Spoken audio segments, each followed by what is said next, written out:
On va parler évidemment de François Bayrou, des premiers ministres, etc. Mais je voulais vous faire commencer cette émission par une vidéo que je trouve tellement représentative de notre époque. C'est une jeune femme, j'ai découvert ça, qui est étudiante et qui a publié sur l'Union étudiante. Elle souhaite un revenu pour les étudiants de 1 200 € par mois. Et je trouve que c'est tellement... Elle a sans doute 20 ans, 22 ans, elle n'y peut rien d'ailleurs, c'est le produit d'une époque. Voilà ce que nous avons fabriqué. C'est une jeune femme qui dit qu'il faut payer les étudiants. On en est là. Et je voulais vous faire écouter ça, parce que c'est un condensé en 1 minute 10 des années 2000. Ça, c'est 47 milliards. 47 milliards, c'est ce qu'il nous faut pour mettre fin à la précarité étudiante en créant un revenu étudiant de 1 288 € par mois pour tous les étudiants. Dans cette vidéo, je vais vous expliquer comment on va trouver les 47 milliards pour financer ce revenu étudiant. D'abord, on va prendre 11,5 milliards d'euros en créant une nouvelle branche de la sécurité sociale pour les jeunes. Celle-ci sera financée à 1,15% sur les cotisations patronales. Ensuite, on va prendre 2,3 milliards d'euros en allant chercher l'argent qui est utilisé jusqu'à aujourd'hui pour les bourses. Après, il y aura 1,4 milliard d'euros par le redéploiement des différentes exonérations d'impôts, comme la demi-part fiscale par exemple. On va trouver 8 milliards d'euros en supprimant le crédit impôt recherche qui est un véritable cadeau aux entreprises. On va prendre 8,83 milliards par le redéploiement des aides aux entreprises pour l'apprentissage. Et pour finir, on va aller chercher 15 milliards d'euros dans les poches des plus riches en créant une nouvelle taxe, comme la taxe Zuckman par exemple.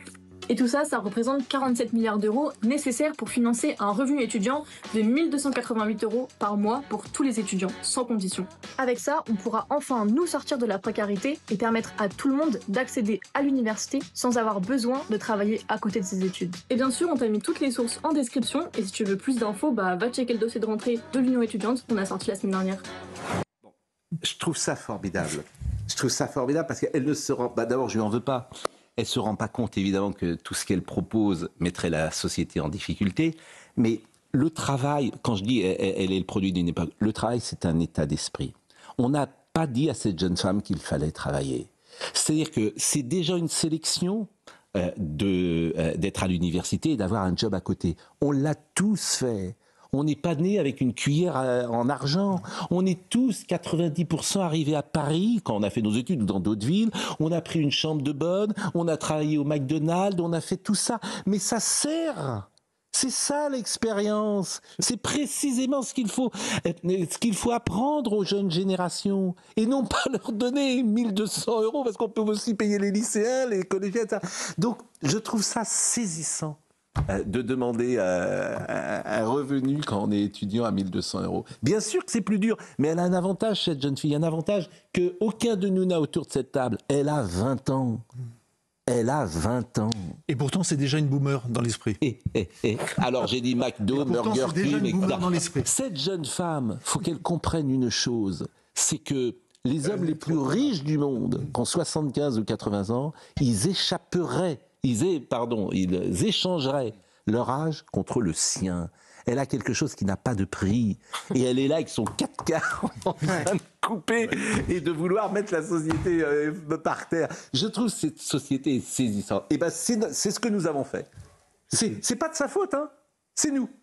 Les boomers, etc. C'est nous. C'est 40 ans. 40 ans. Personne n'aurait imaginé ça il y a 40 ans. Donc voilà, je voulais commencer cette émission par ça, parce que d'ailleurs elle peut venir sur ce plateau, cette jeune femme, elle doit être contente, on lui fait qu'elle ramène du 4x4, Non mais elle doit être contente, on lui fait une publicité formidable, personne ne la connaissait, et vraiment je lui en veux pas en plus. Et elle fait des études de quoi? De comptabilité? Ouais. Mais je pense surtout que vous imaginez la personne qui veut la recruter, et qui a déjà en face de lui une personne qui parle comme ça, mais c'est pas possible quand même. Le travail, évidemment qu'il faut travailler. Donc voilà, Monsieur Joseph Escaron, ça vous fait pas réagir? Non, moi ça m'attriste, quoi. Je veux dire. Bien sûr que c'est attristant. On a des enfants, enfin, je veux dire, pour la plupart ici. Ils sont pas tous comme ça, hein? Non. Pardonnez-moi, mais ils ont travaillé. Enfin, je veux dire, mes 2 enfants étaient pions, voilà. Donc ils ont travaillé, bien sûr. Donc tout en menant leurs études. Donc j'ai du mal à comprendre. Elle est vraiment sur une planète Zorg. Non, elle est sur une planète où pendant 40 ans, on t'a expliqué qu'il fallait t'assister. Justement, votre phrase, je la conteste, il faut comprendre. Il faut comprendre, c'est-à-dire que c'est 40 ans où on explique aux gens qu'il faut les assister en tout. Mais en fait, c'est contre-productif de les aider. Même ses enfants ne devraient pas toujours les aider. Mais vous êtes... Parfois, et on fait le contraire. On n'a pas expliqué Vincent Herbouet. Je pense qu'en fait, elle se prépare à faire du syndicalisme, à faire de la politique. Elle attend un mouvement étudiant pour tenir l'AG. Elle se prépare en fait à entrer au Sénat. Voilà. Bon, en tout cas, là où vous avez raison, c'est qu'elle ne peut faire que du militantisme. Et à être propulsée. Il a raison. J'aimerais savoir ce que sont réellement devenus les leaders étudiants de tous les grands mouvements de grève. Ils peuvent faire ils seront militants toute leur vie. Ils peuvent pas faire autre chose. Et ils en vivent bien. Mais ils veulent être apparatchiks. Voilà. C'est en fait la seule solution pour tous ces gens, c'est d'être apparatchiks. Mais bon, Gérard Carrérou est en train d'arriver. On parle de François Bayrou. Attaché parlementaire, sénateur, etc. Gérard Carrérou arrive. Exactement ça. Gérard Carrérou. Je ne sais pas où vous allez, Gérard, mais il faut mieux que vous alliez là. Parce qu'autrement. Bon, merci, cher Gérard. Qu'est-ce qui se passe? C'est déjà le chaos, je crois. Ah bah oui, mais dans la circulation parisienne. Ah oui, la circulation. En plus, vous n'habitez pas très loin. Non, heureusement. Bon, François Bayrou, voyez le sujet de ce qui s'est passé hier, puisque je disais, le président de la République prend toujours la plus mauvaise solution. C'est fascinant, cet homme-là, d'ailleurs. Il prend toujours, entre deux solutions, c'est toujours la plus mauvaise. Bon, donc là, il n'y aura pas de dissolution. Écoutez le sujet qui récapitule ces dernières heures à l'Assemblée nationale. Le Premier ministre doit remettre au président de la République la démission du gouvernement. À l'Assemblée nationale, le verdict est tombé. François Bayrou n'a pas réussi à convaincre. 194 députés seulement lui ont accordé leur confiance et 364 voix contre. Un revers cinglant qui marque son départ immédiat de Matignon. Au sein de l'opposition, les réactions n'ont pas tardé. La politique macroniste pour les riches, au service des riches et de guerre sociale contre le peuple a recueilli 2/3 de votes défavorables dans l'hémicycle. Elle est donc minoritaire à la fois dans l'Assemblée nationale, mais aussi dans le pays. La page du gouvernement Bayrou est désormais tournée. Le changement n'attend plus. Parlons de l'avenir du pays. La gauche tente de se positionner pour peser sur la nomination du prochain Premier ministre. Il est soucieux de l'intérêt des Français. Si il ne veut pas laisser à l'extrême droite le soin d'être la seule alternative, eh bien, je l'ai dit, qu'ils viennent nous chercher. Quelques heures plus tôt, François Bayrou défendait son diagnostic alarmiste sur les finances publiques, des arguments qui n'ont pas suffi à rallier une majorité. Dans un communiqué, l'Élysée a confirmé qu'Emmanuel Macron désignera un nouveau Premier ministre dans les tout prochains jours. Bon, Gabriel Attal, qui évidemment pense à lui, il sait que s'il y a des élections législatives, en fait il ne revient pas, lui et ses amis. Lui peut-être si, mais pas son groupe, pas au complet. Voilà, bon, donc, et c'est ça qui est tuant dans cette politique, c'est qu'on pense, il y a un acronyme qui dit TPMG. Bon, je n'ai pas besoin de dire ce que ça veut dire. Mais ces gens ne pensent qu'à eux. Ils disent qu'ils pensent à la France, ils s'en foutent de la France. Voilà, ils pensent à eux. Et lui, monsieur Attal, qui a compris que la Macronie a explosé, si demain il y a des élections, il n'y en a plus, il n'y a plus de député Macron, il veut une coalition maintenant. Bon, quand il était tout seul au pouvoir, il ne voulait pas de coalition. Le Bloc central, il ne voulait pas de coalition avant. On est tout seul et les autres, on ne veut pas leur parler. Écoutez, monsieur Attal. Depuis un an et depuis la dissolution qui a eu un impact terrible pour notre pays, tout a été fait à l'envers. Les premiers ministres ont été nommés sans savoir s'ils pourraient avoir un soutien au Parlement. Je propose aujourd'hui de renverser la méthode. Commençons par parler du quoi avant de parler du qui. Le président de la République devrait désigner un négociateur qui mettrait autour de la même table les chefs de partis politiques pour regarder ce qui nous rassemble et quel socle minimal de budget pourrait nous convenir à tous. Et à ce moment-là, ensuite, un Premier ministre serait nommé avec un gouvernement pour garantir que ce budget puisse être adopté. Pauvre 5e République, être aussi jeune et dire des choses aussi vieilles. On dirait en 58, un négociateur. Gérard Carrérou, on a besoin d'un négociateur. C'est pas Léon le nettoyeur, c'est Gabriel le négociateur. Écoutez, non mais vraiment, écoutez. Léon le nettoyeur. Mais quand est-ce qu'ils vont arrêter, qu'ils fassent autre chose? Hier, je vous disais que je partageais le sentiment de mon ami Alain Duhamel, excellent éditorialiste avec qui j'ai fait pendant 16 ans le Club de la Presse. Alain Duhamel disait c'est le retour à la 4e République. Mais il ne savait pas si bien dire, puisque nous sommes entrés d'un pas supérieur encore ce matin dans la 4e République. La 4e République, en 58, moi j'avais 16 ans. Et on entendait à la radio, sur Europe 1 ou ailleurs, on entendait « Ah, le président de la République vient de proposer à monsieur Joseph Laniel ou à monsieur Pierre Mendès France ou à monsieur Frimelin de faire un tour. Il était pressenti, ce qu'on appelait le Premier ministre pressenti, le président du Conseil, exactement à l'époque, pressenti, pour essayer de voir s'il pouvait faire un gouvernement. Alors il faisait 3 petits tours, il consultait, il allait voir, ça durait plusieurs jours, et tous les matins on disait le pressenti continue à faire ses tournées, etc. Et puis on disait, ben non, finalement, le pressenti n'a pas trouvé, donc on passe à monsieur Untel, qui est à nouveau pressenti, etc. C'était la 4e République, et elle est morte. Elle est morte de sa belle mort, avec l'arrivée du général de Gaulle, heureusement. Mais là, le problème, c'est qu'elle est en train de mourir, la République, mais il n'y a pas le général de Gaulle. C'est ça le problème. Comment le monde nous regarde ? Avec consternation, avec un peu de curiosité quand même. Alors il y a 2 sortes de papiers, il y a ceux qui sont faits par les gens au loin, puis il y a ceux qui sont faits par les journalistes, qui sont les envoyés spéciaux permanents à Paris. Cela raconte presque ce que vous trouvez dans les journaux d'ici, en ajoutant un peu, en quelques adjectifs un peu sonnants. Hein.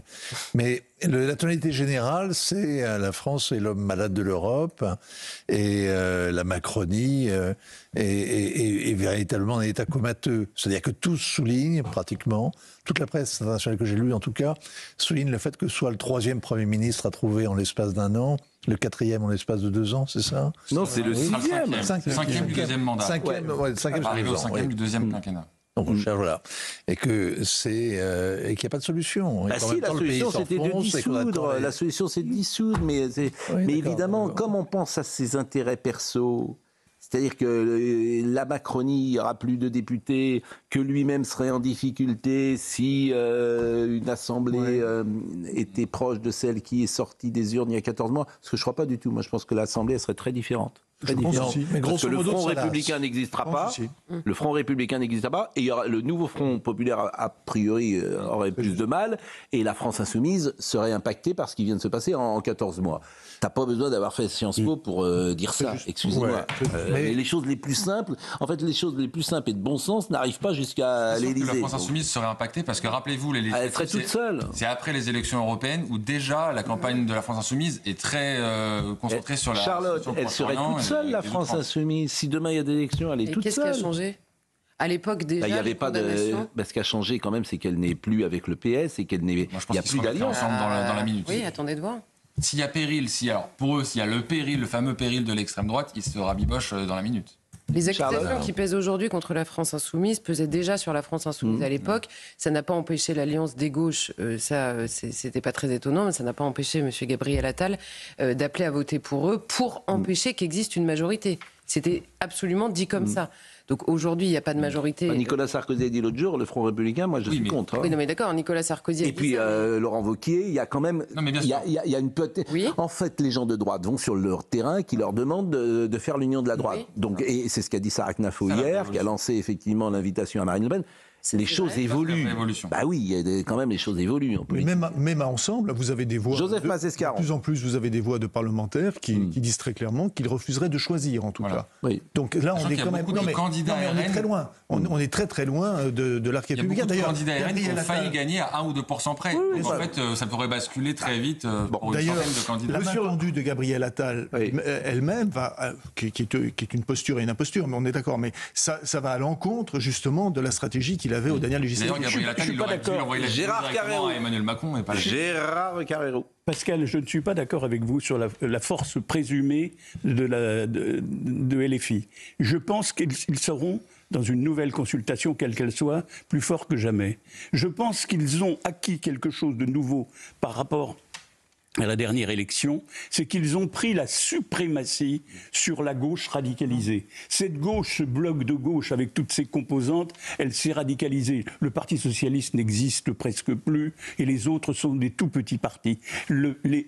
Donc Mélenchon et ses hommes et femmes ont pris l'ascendant absolu intellectuellement, politiquement sur cette gauche-là. Pardonnez-moi, je ne suis pas d'accord avec vous parce qu'il y a quelque chose qui compte. Il y a quelque chose qui compte. Avec beaucoup de respect, il y a quelque chose qui compte. Ce sont les résultats des partiels. Or, je suis désolé, les partiels ne vont pas du tout dans ce sens. Mais vous avez vu qu'Olivier Faure ne veut pas de dissolution. Les partiels sont mauvaises, et dans les partiels, vous voyez très souvent d'ailleurs, qu'il y a entre la Macronie et la droite, il y a des passerelles. Et l'un se fait élire... bon argument, parce qu'on peut comparer entre 2024 et partiel, là, effectivement... La mobilisation n'est pas tout à fait la même. Mais oui, bon. ça change. Les partiels sont conjoncturels. Les partiels sont liés notamment au problème de la Palestine et de tout ce qui s'est passé autour de l'antisémitisme, etc. Bruno fait perdre, effectivement. Je pense que sur le fond, je maintiens ce que j'ai dit. C'est le principe. J'espère qu'en 5 secondes, vous ne changez pas d'avis. J'ai vu ça parfois, mais si vous disiez « Ah bah oui, vous avez complètement raison, finalement, Joseph Massescaron », je serais étonné. Bon, Bruno, comment ? C'est possible, on pourrait être convaincu. Il y a des solides arguments. En 5 secondes, parfois. Oui, parfois à la Pentecôte. À la Pentecôte. Parfois de vous intéresser à ce qu'on... Bruno Retailleau. Alors, ça ira assez vite, la nomination du Premier ministre. Tant mieux. Parce que le président parle le 22 à New York. Donc il veut que son Premier ministre... Oui, à New York. Il partira quand, le 21 dans ces cas-là ? Bien sûr. Donc, avec le décalage horaire, vous voulez pas savoir l'heure du vol aussi ? Bon, vous serez peut-être à New York, d'ailleurs, vous-même. Bien sûr. Hein, pour écouter le... là-bas. Voilà. Et la perception par les étrangers de la situation politique, c'est peut-être le seul argument qu'ils trouvent grâce aux oreilles d'Emmanuel Macron. C'est peut-être la seule chose qui compte encore pour lui. Le New York Times dit ce matin, le gouvernement français s'effondre, une fois de plus. Et oui, non, mais c'est la tonalité générale. C'est la seule chose, parce que si Macron veut capitaliser, c'est sur la situation la psychologie d'Emmanuel Macron, c'est simple, c'est lui. Il se moque de tout. Comprenez bien cela, de tout. Il n'y a que son avis qui compte, point. Il fait ce qu'il veut, comme il veut, quand il veut, au moment où il veut. Et là, il a son caprice de la dissolution a mis le pays en difficulté. Il avait la possibilité là de réparer son erreur. Il ne dira jamais j'ai fait une erreur. Ce sont des psychologies. Il exclura toute sa responsabilité du plus mauvais bilan de tous les présidents de la 5e, parce que c'est la réalité, et il te dira ce n'est pas de ma faute. Et s'il était sur ce plateau sur lequel il ne viendra jamais, il t'expliquerait, parce qu'on ne pourrait même pas parler, il t'expliquerait qu'il a raison. Voilà. Donc c'est des psychologies, tu peux rien faire d'ailleurs. Il ne faut même pas qu'il vienne, maintenant je l'invite plus. C'est une décision que nous avons prise. Ça ne sert à rien, il parlera tout le temps. Donc ça ne sert à rien. Vous n'y arriverez pas. C'est comme ça, et c'est pour ça qu'il est là où il est, et que vous êtes là où vous êtes. Parlez-moi mais non, mais c'est vrai, parce qu'il a aussi des qualités, c'est la vie. C'est la vie. Bon, parlez-moi de moi, il n'y a que ça qui m'intéresse, c'est la chanson. C'est pour ça qu'il a fait ce parcours aussi, parce qu'il y a le doute d'entre... Dans les réactions ce matin, et il n'a pas tort, les vieilles lunes socialistes, augmenter les impôts, c'est tout ce qu'ils savent faire, augmenter les impôts. Je crois que Mme Braun-Pivet, qui est sur les rangs, Mme Braun-Pivet, elle va être présidente de la République aussi. Oui, d'abord Première ministre. Depuis un petit moment déjà. Oui, pourquoi pas. Elle est présidente du Parlement. Oui, non, de l'Assemblée nationale. Pardon ? L'Assemblée nationale. Oui, par miracle. Par miracle. Pourquoi par miracle ? Parce qu'avec 13 voix d'avance seulement. Oui, elle a été reconduite. Non, mais attendez, elle est présidente de l'Assemblée nationale parce que des gens comme Gabriel Attal, qui était à l'époque encore ministre, parce qu'un nouveau gouvernement n'avait pas été nommé, et qui étaient quand même députés puisqu'ils avaient été élus, ont voté pour elle. Oui. Ce qui est totalement aberrant pour quiconque a fait un peu de droit constitutionnel. Ils ont raison, et pense... Pardon ? Tu as totalement raison là-dessus. Et pense qu'il doit y avoir une séparation des pouvoirs. Oui. Donc, un coup de Georges Bonneteau, là. C'était vraiment l'élection de Mme Braun-Pivet, par ailleurs, qui peut avoir des qualités, et déjà une espèce un truc, mais dingue, pour quiconque fait un peu de... Bon, écoutons-la, Mme Braun-Pivet. Ça lui a donné de l'ambition, c'est bien. Écoutons-la. Je ne rechigne jamais devant les obstacles, devant la difficulté. Parfois, on me dit « Oh là là, l'hôtel de la Sey, c'est confortable et donc tu veux y rester ». Eh bien non, moi je ne suis pas, comme on dit, une assise. Je suis capable, évidemment, et je l'ai montré dans toute ma courte carrière politique, que je prenais des risques. Donc si, d'aventure, il fallait assumer cette mission-là, évidemment, je ne rechignerai pas, mais c'est le choix du président de la République. Je ne suis pas candidate du tout. Si Emmanuel Macron vous appelle ? En revanche, je suis disponible pour œuvrer dans l'intérêt de mon pays. Mais ces gens, je vous assure, ces gens sont Ils font rire. Hein. Je suis pas une assise. Je suis pas une assise, je suis disponible. En fait, ils se sont plantés. Ça fait 8 ans que c'est un drame. En France, ils pourraient dire bon, on s'est trompé, on va faire autre chose, on va ouvrir un bazar, j'en sais rien, mais bon, mais faire quelques. Mais non. Mais c'est vrai, tu peux faire autre chose dans la vie. Vous commencez bien. Mais non, mais écoutez, franchement, c'est le moment de rappeler l'éloge. C'est le moment de rappeler l'éloge des amateurs que le président de la République avait fait. Ah bah oui, là, on Soyez fiers d'être des amateurs. Nous sommes en plein dedans. Là, on est en plein dedans. Écoutez des Français qui ont été interrogés par les équipes de CNews. J'attends à soi qu'il nomme un Premier ministre de consensus, qui sache en prendre en compte les attentes des Français, ou bien tout simplement dissoudre l'Assemblée nationale pour remettre les Français aux urnes et répondre à leurs attentes, comme tous les présidents devraient le faire. Dissoudre l'Assemblée nationale peut être une solution. Maintenant, pour être tout à fait honnête avec vous, je suis très curieux de ce qui va se passer parce qu'honnêtement, je vois pas de solution miracle là maintenant. On a 3 blocs, donc s'il dissout, il y aura les mêmes 3 blocs. Si une élection présidentielle, il y aura les mêmes 3 blocs. Donc la situation est un petit peu bloquée. Voilà ce qu'on pouvait dire sur ce sujet à suivre. Bon, qui est en pôle, sérieusement? C'est Sébastien Lecornu. Oui, Lecornu qui aurait dû être nommé déjà à la place de François Bayrou, qui s'est fait doubler dans la dernière ligne droite. Il coche pas mal de cases, c'est un fidèle du président de la République. C'est lui qui avait était l'architecte du grand débat pour sortir de la crise des Gilets jaunes. Bon voilà, il coche pas mal de cases. Ça changera pas l'équation politique, mais visiblement, le RN, avec qui il entretient d'ailleurs des relations plutôt sereines, ne pourrait pas. Si on pouvait échapper à Madame Borne dans le gouvernement, si on il y a pouvait M. Darmanin qui est cité, Madame Vautrin aussi qui a failli. Si on pouvait échapper à l'éducation nationale à Madame Borne, ce serait pas mal.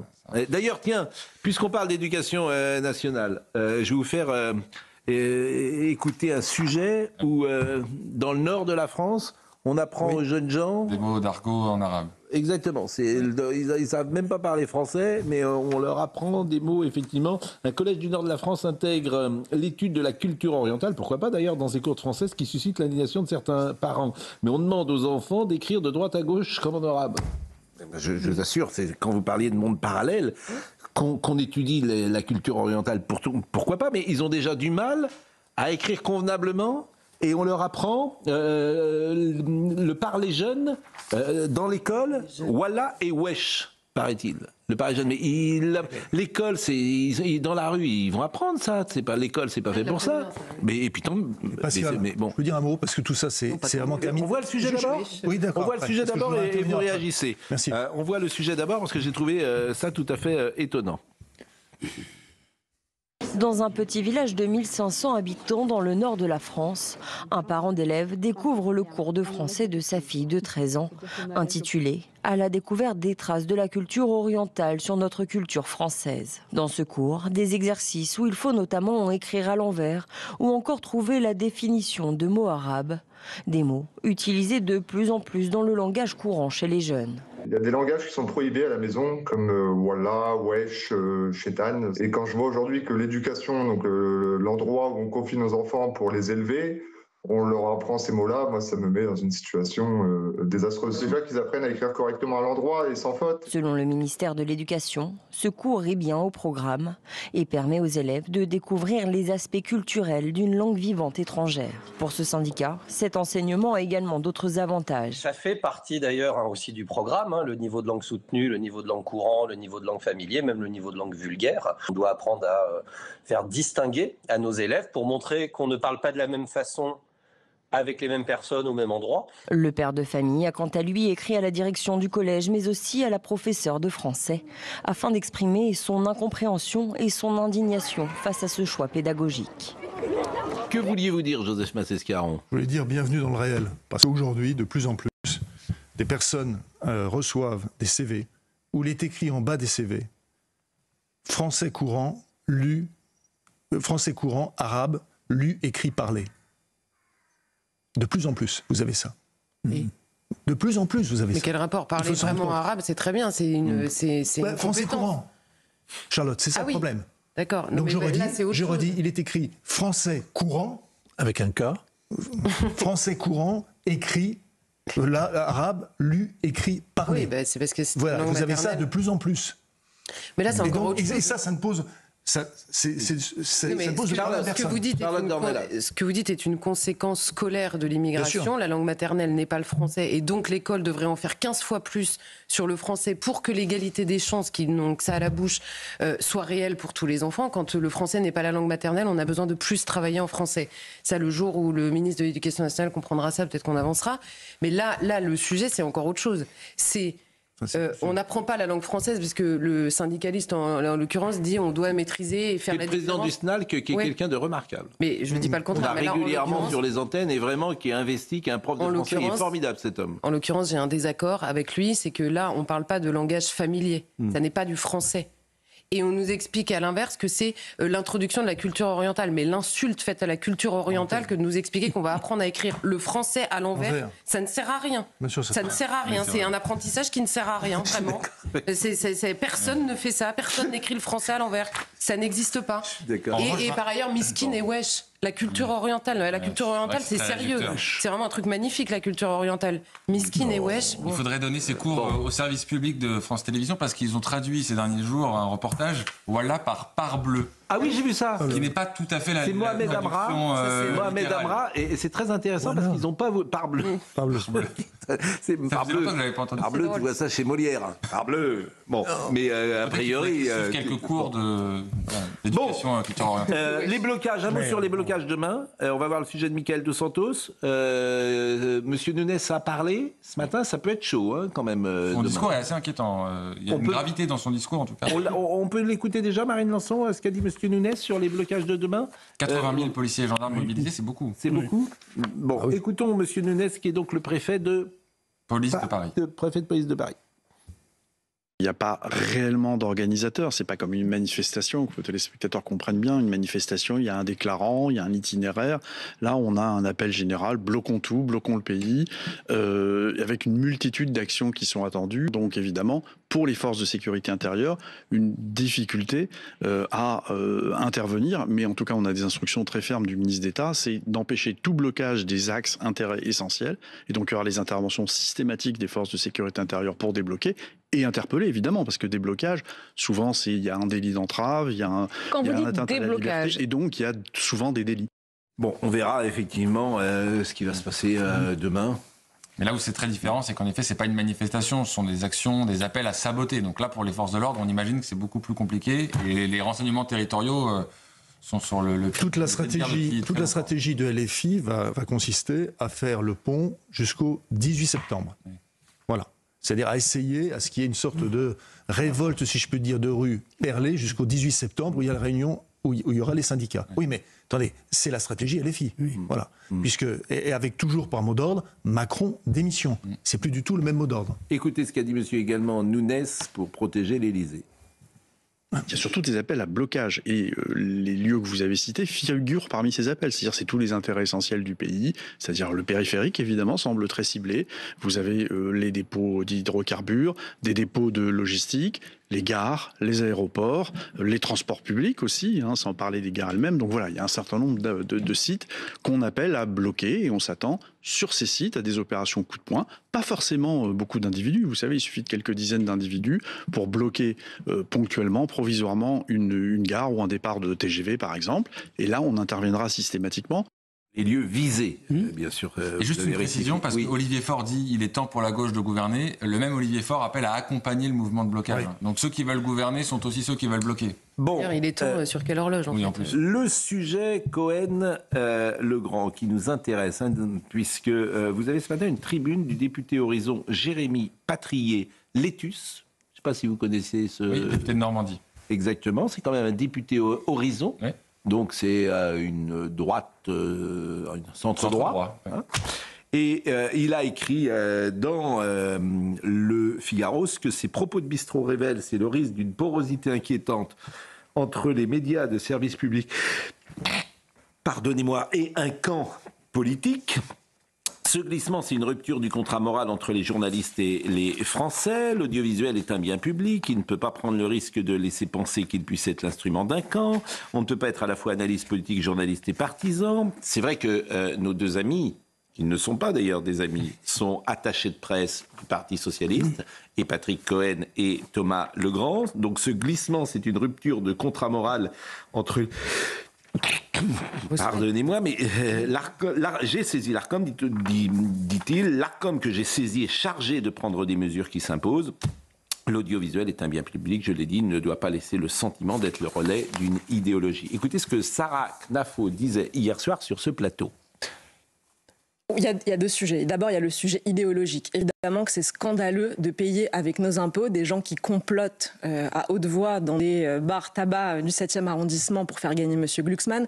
C'est rageant de se dire que tous les mois, Nicolas paye, nous payons pour aller payer le salaire de M. Patrick Cohen, le salaire d'Élise Lucet, etc., etc. Je ne vais pas tous les nommer, ça énerve Jean-Michel Apathy que je les nomme. Mais c'est rageant de se dire qu'avec notre argent, c'est ce qu'on finance. 4 milliards d'euros par an, c'est excessif, c'est énorme. Pour vous donner un comparatif, c'est ce que devait rapporter la suppression des 2 jours fériés par M. Bayrou.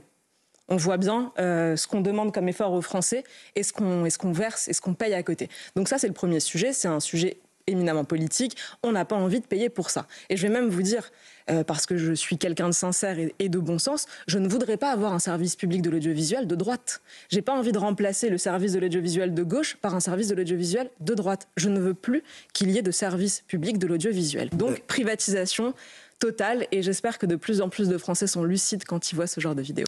Moi, je suis très triste de ça, en fait, parce que la solution qu'elle propose, c'est hélas la bonne, de supprimer le service public. C'est hélas. Mais le service public n'a pas toujours été comme ça. Et moi, j'ai le souvenir d'un service public pluraliste. Et je cite souvent Bernard Pivot, je cite souvent cet esprit de Chancel, l'esprit de Marcel Julien, etc., où tout, c'était les années 70, 80, où on pouvait échanger ensemble, même si on n'était pas d'accord. Les journalistes ont sans doute toujours penché plutôt à gauche. Maintenant, ils penchent à l'extrême gauche. Enfin, Marcel Julien était royaliste, en plus. Ouais, moi, je vais vous rapporter... Donc, moi, ça me fait de la peine qu'on ne puisse même plus avoir de service public, en fait. Je vais vous rapporter une confidence de François Mitterrand que j'ai entendue de sa bouche avant 81. Tu n'étais pas de gauche non plus. Quelques journalistes avec François Mitterrand lui demandaient mais comment faites-vous, monsieur, il était premier secrétaire, je crois, du PS à l'époque. Oui. Monsieur le premier secrétaire, comment faites-vous pour savoir ce qui se prépare au gouvernement, etc. Il disait, mais vous savez, c'est très simple, moi. Tous les matins, j'écoute Radio France, France Inter, et je sais exactement ce que fait et prépare le gouvernement. C'était Mitterrand. Et il n'a pas changé, d'ailleurs. C'est-à-dire qu'il a changé effectivement l'orientation. Je comprends ce que vous voulez dire, mais il me semble que la part de l'idéologie... Ils ont toujours été quand même... Alors vous diriez, et peut-être sans doute même vous avez raison, vous diriez peut-être ça s'est accentué. Il y a plus de tolérance. Ça s'est accentué. Moi je regarde souvent des anciennes émissions où tu peux mettre sur d'un plateau de télévision des gens qui peuvent parler. Par exemple, prenons le cas du maréchal Pétain. Par exemple, tu peux dans les années 70 mettre Isorni sur un plateau de télévision qui a défendu Pétain face à des gens qui sont des résistants. Et ces gens-là arrivent à se parler. Aujourd'hui, c'est absolument pas possible. Mais là, vos regrets dépassent le cadre du service public, si je puis me permettre. On ne peut plus parler nulle part. Enfin, je veux dire, c'est pas d'abord le service public qui est responsable de ça. Mais nous, on invite des gens, ils viennent pas. Bah oui. C'est extraordinaire. Nous, on boycotte personne, en fait. Ceux qui veulent pas venir parce qu'ils veulent pas parler avec vous. Mais vous savez que personne.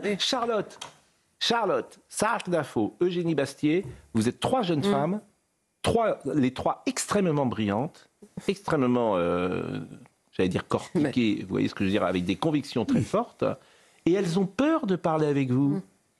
Ou ils ont peur de parler avec vous, parce qu'ils seraient en difficulté sur les arguments. Ils ont raison. Pourquoi vous dites qu'ils ont raison? Il fait des messes basses. Écoute, il a dit ils ont raison. Faut mettre un micro spécial pour... Tout à l'heure, il a dit Mitterrand qui n'était pas de gauche non plus. Donc il fait que des petites messes basses, Vincent Herouet. Parlez plus fort, ami. Bon, non mais c'est vrai. Non, mais donc le débat est rendu extrêmement compliqué. D'ailleurs, ce qui explique de loin la crise politique est accompagnée d'une crise médiatique. Quand vous avez un système de manière générale, c'est-à-dire des autorités, on va dire, qui vont systématiquement dans le sens inverse d'une partie importante de la population, au bout d'un moment, vous arrivez dans une impasse. Bah oui. Bon, je crois que Gilles-William Goldnadel a également évoqué hier l'affaire France Inter. C'est une de ses marottes, évidemment, le service public, parce qu'il en parle régulièrement. Gilles-William, il était hier soir sur notre antenne. Fauston. Je suis ravi de ce qui arrive.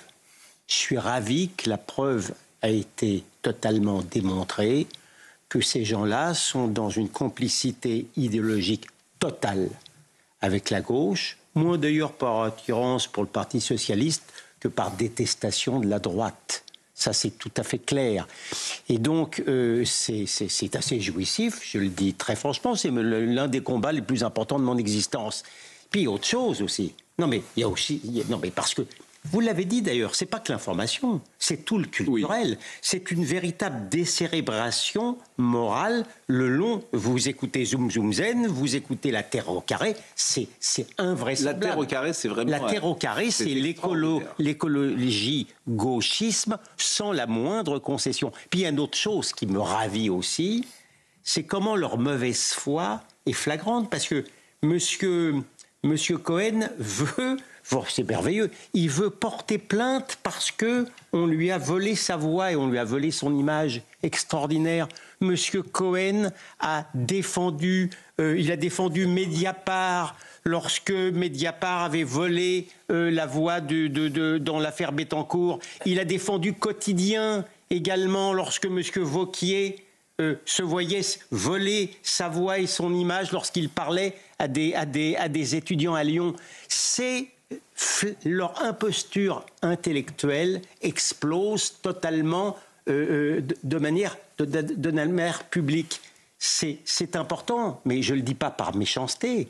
C'est parce que je rejoins sur ce point-là totalement ce qu'a dit Madame Knafo, c'est qu'une seule solution, c'est évidemment la privatisation, pas seulement pour des raisons économiques, pour des raisons d'intérêt public et moral. Voilà. Vous savez, la preuve que le système marche ensemble, c'est que l'émission Quotidien, hier, non seulement n'a pas parlé de l'affaire Thomas Legrand, mais n'a même pas parlé que CNews en parlait. Donc, parce qu'ils se sont dit, si on parle de ça, on met une pièce dans la machine.